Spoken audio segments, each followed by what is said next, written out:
Okay, thank you everyone for logging in again. Now let's continue with our session about the essay question, which is question 7 and question 8.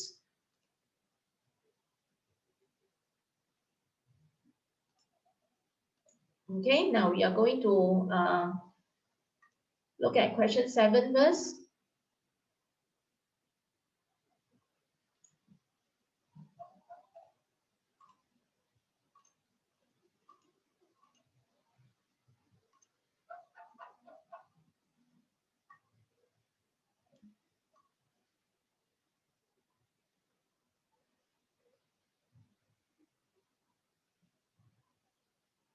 Okay, now question 7 shows the experiment to investigate the electron transfer at a distance, where these two electrodes are immersed into P and Q.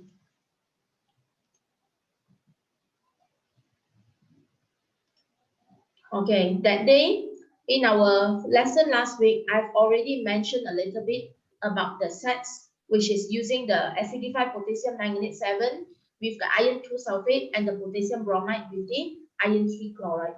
So now straight away, we are going to move on to our question, where at electrode X, compare the type of reaction and observation in set 1 and 2. Okay, now we are going to talk about it separately. We talk about set 1 first, okay? Now, I would like to ask Yan Xuan, can you please tell us for set 1, what is the process that occur? Yan Xuan, can you hear me?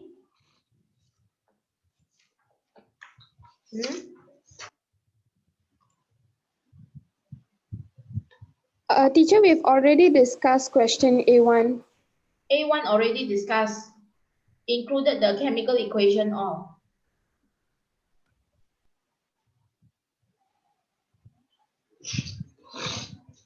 The balancing out of equation already mentioned. Have I?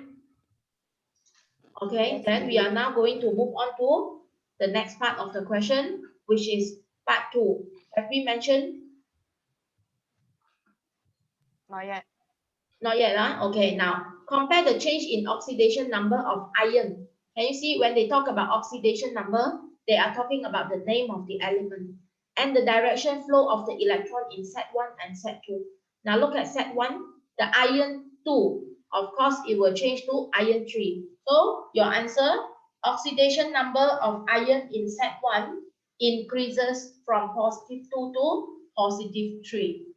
While in set 2, the oxidation number of iron decreases from positive 3 to positive 2. Okay, next part. Now we are now going to talk about the question where we are talking about the direction flow of electrons. So how does the direction flow? From where to where?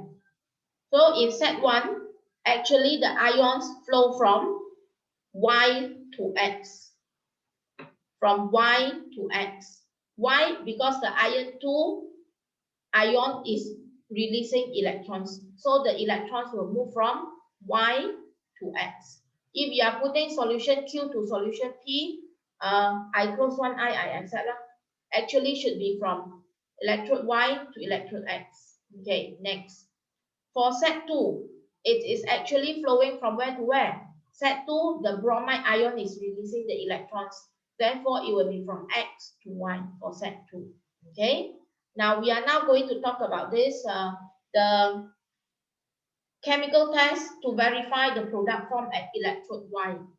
At electrode Y for set 1,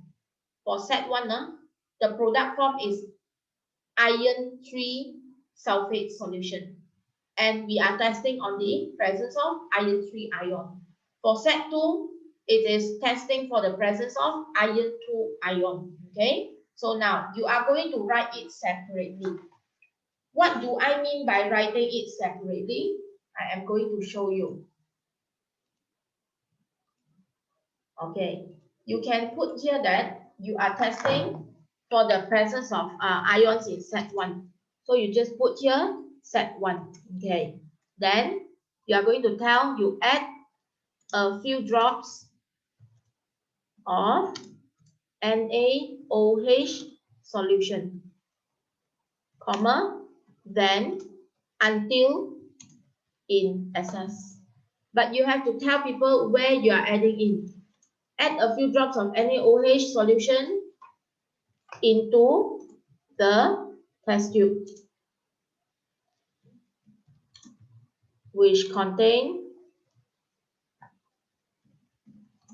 the product.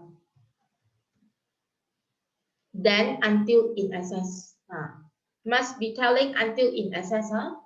Okay, this is the method. Now, what will be the observation? The observation will be for set 1, you are going to have iron 3. So what will be the color of iron 3 ion? The color will be brown in color. So brown precipitate. Does this precipitate dissolve in excess ammonia, in excess sodium hydroxide solution? Your answer is no, right? So you are now going to tell brown precipitate, which is insoluble in excess of NaOH is formed. Okay, what does it shows? Then you can put it there. This shows the presence of iron 3 ion. Okay, please know about the flow. Do you have any problem with the flow? I hope you are okay. Okay, now for set 2, you are still going to do it the same. I'm using other colors for set 2. Hey, sorry. Just now was this. Okay, now I'm going to use other colors for set 2. And now I am going to use the red for set 2. Okay, so you have to change this to become 2. Okay, to become the 2. This is set 2. This is still the same. This is still the same. But in set 2, iron 3 ion is not there. What is formed in set 2? It is iron 2 ion, Fe2 positive ion. Therefore, this will be green in color when we are talking about set 2.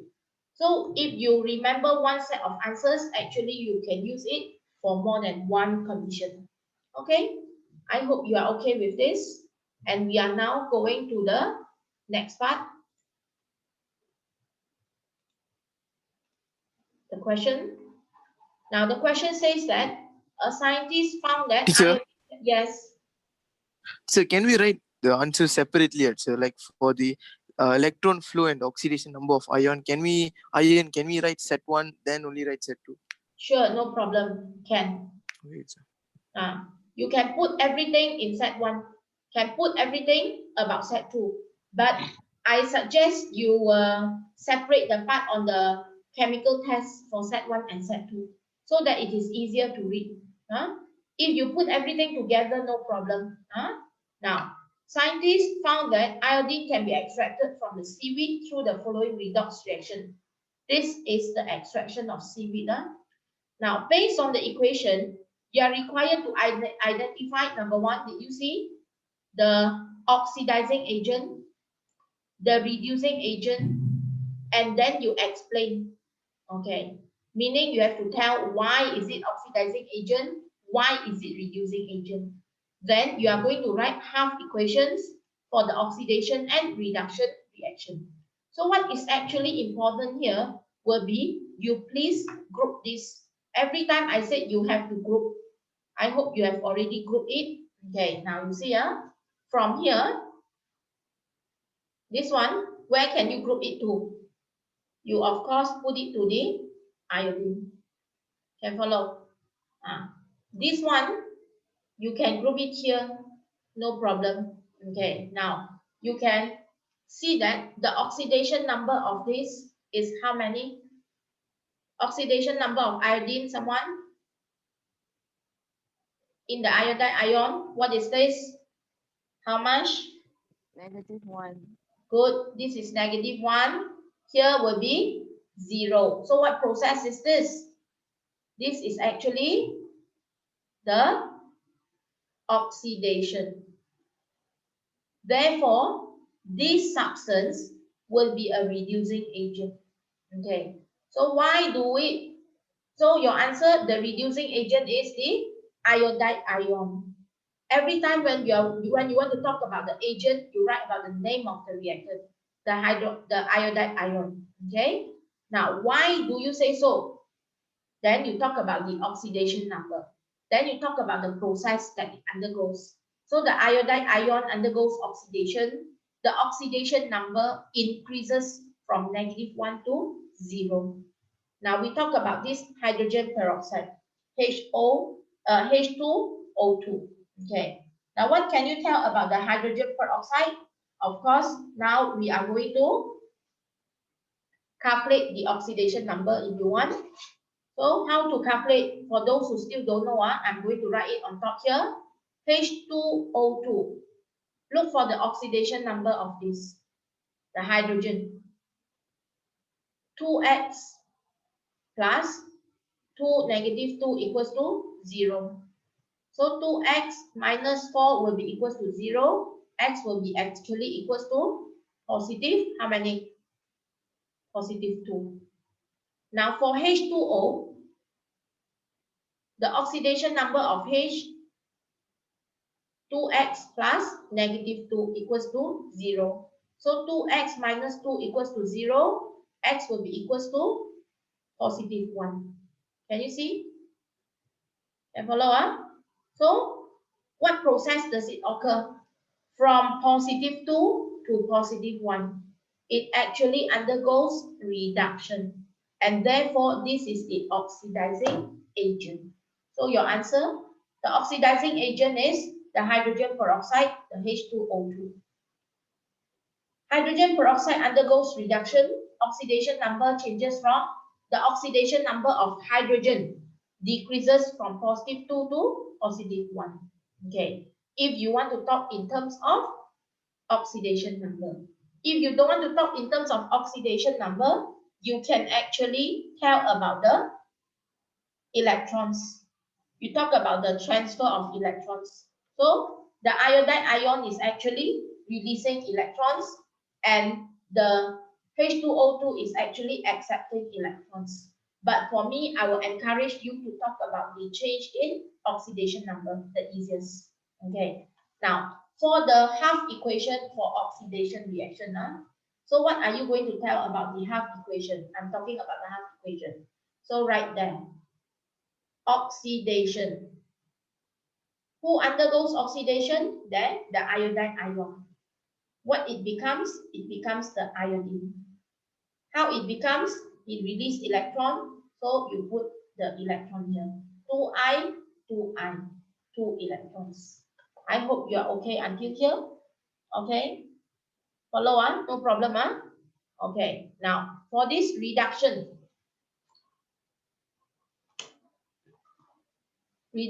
how do you write? What is your answer? H2O2 become what? It becomes the water molecule. Okay. I hold on for a while. Please wait for a while. Continue. Now for the reduction of this hydrogen peroxide, can you see there is this hydrogen ion here? You have to include it. Okay. So your equation is actually right up here so that you can see clearly. H2O2. Okay. Now include this hydrogen ion, and we know that this, when it undergo reduction, it will actually gain electron. And what is formed? It is forming H2O.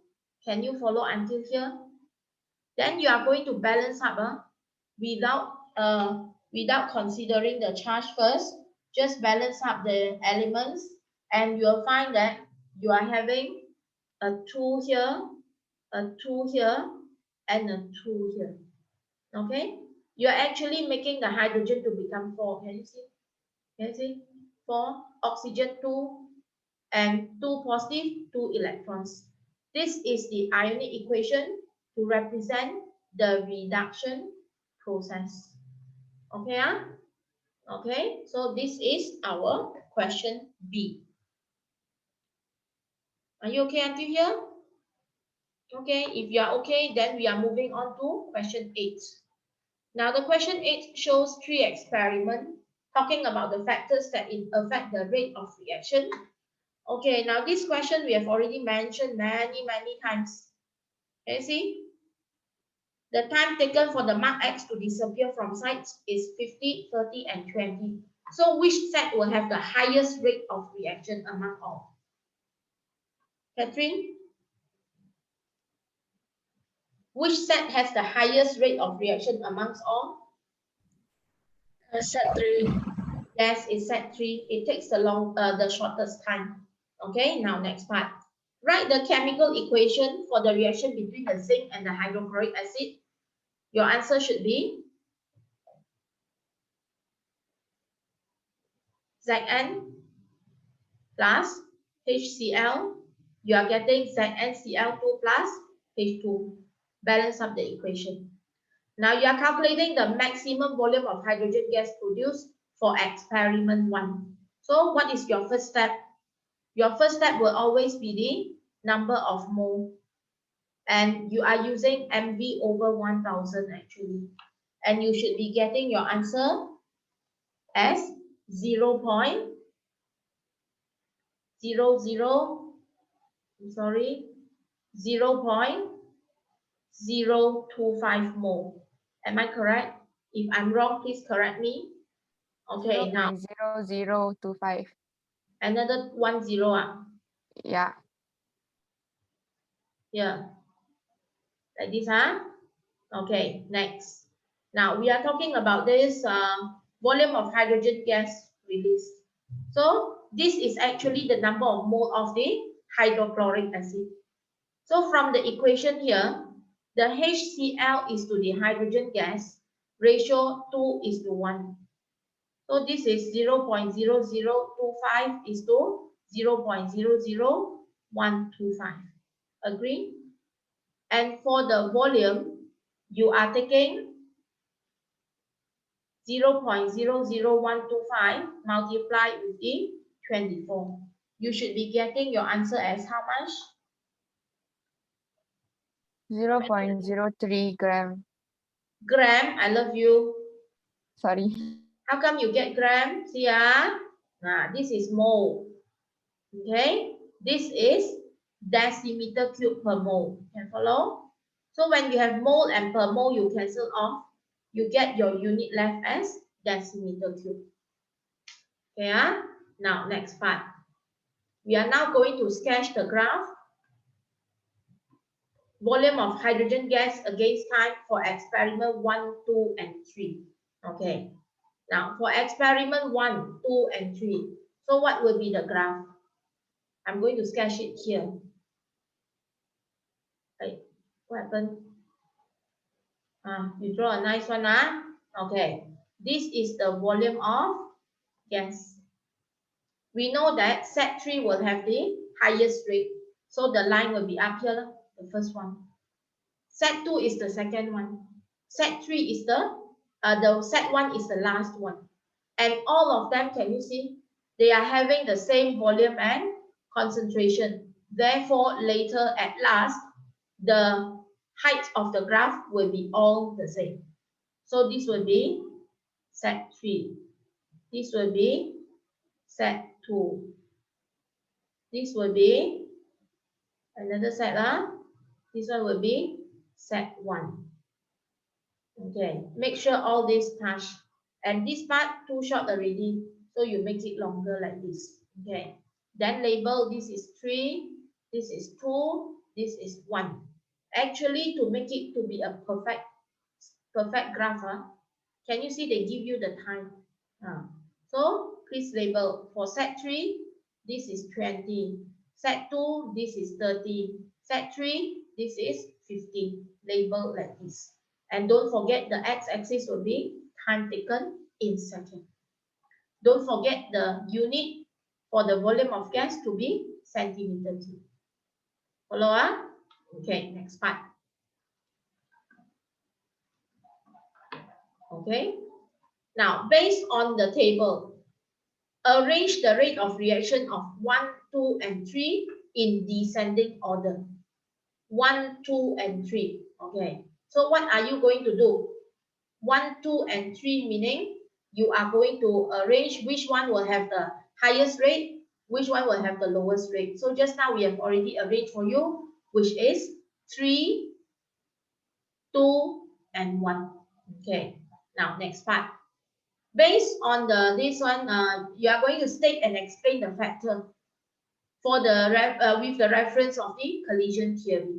Now for set 1 and 2, 1 and 2, the factor will be temperature. Can you see? One is 30, one is 40. And for next question, 2 and 3. 2 and 3, see the temperature is the same, then your answer should be the catalyst, presence of catalyst. Okay, now we move on. So I would like to hear from you. What will be your answer for 1, 2? What can you tell about your explanation? The factor is the kinetic energy. The factor will be the temperature. Can Dylan tell us your answer? Dylan? Just now our chit-chatting time can talk so loud. Now cannot tell. Dylan? I never do answer. Never do. I only did number 7. Who can tell your answer? Adrian, can you? Yes, teacher.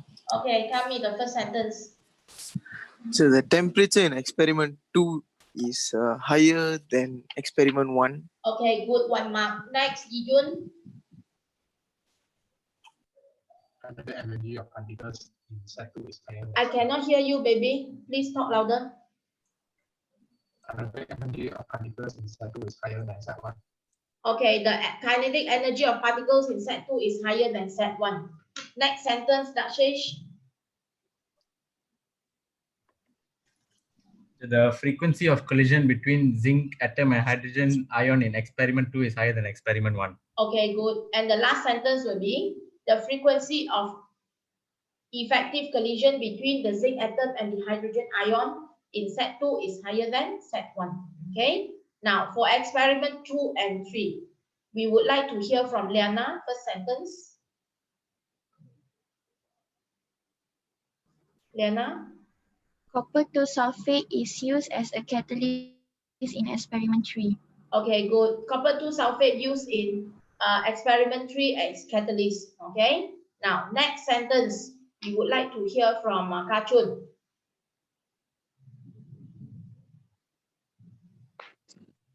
Catalysts provide a lower activation energy for particles. Are you sure? What does the catalyst do, Nitish? Nitish boy? Lower the activation energy, sir. Not yet. Don't go so fast. Amisha? Provide an alternative pathway. Yes, the copper 2 sulfate or the catalyst provides an alternative pathway. What is so special with it?